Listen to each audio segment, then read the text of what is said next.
Yeah, and there's highlighted it last week, Paul. It's not a word that fills me with confidence. Mm. Hopefully, Yeah. hopefully we'll come out of the window.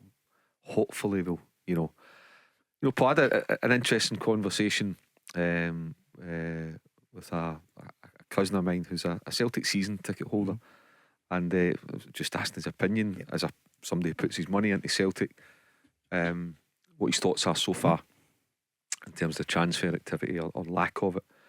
And talk about the Champions League, the 35, the 40 million pound jackpot that we always go on about.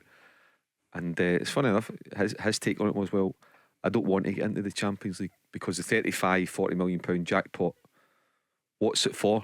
Because it's not been given to the manager to go and strengthen the squad. So the 35, 40 million pound, him as a supporter, he's saying, I put my money in, but I'm not seeing the benefit of it. The manager's not seen the benefit of it.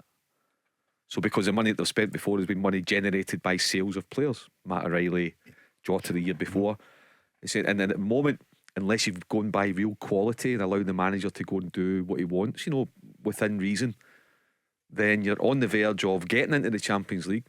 The club will ask you for £160 to £200 for your seat for the 4 games, but you've gone there with your eyes half shut because you think, my God, we could be ending a 3 or 4-0 W here because we've not got the quality in the squad. So his take on it is, actually, I don't care about the jackpot.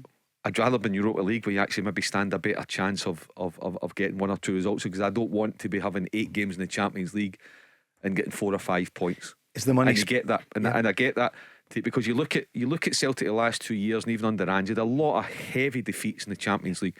A lot of entertaining football, but a lot of heavy defeats. Last season, they learned so much, they improved, they drove on. Now, that's a standard being set last season, Paul, that Brendan Rodgers, the players and the supporters want to see again. Right now, could you imagine getting into the Champions League with that squad? Craig knows, he's played in the Champions League. We all watch it. How difficult it is to break down these teams and to go and get a goal and to go and get points on the board. And right now, middle to front, where it matters, where are you going to? Celtic are, with all respect to the current squad, Celtic are way short of making any kind of mark in the Champions League. In that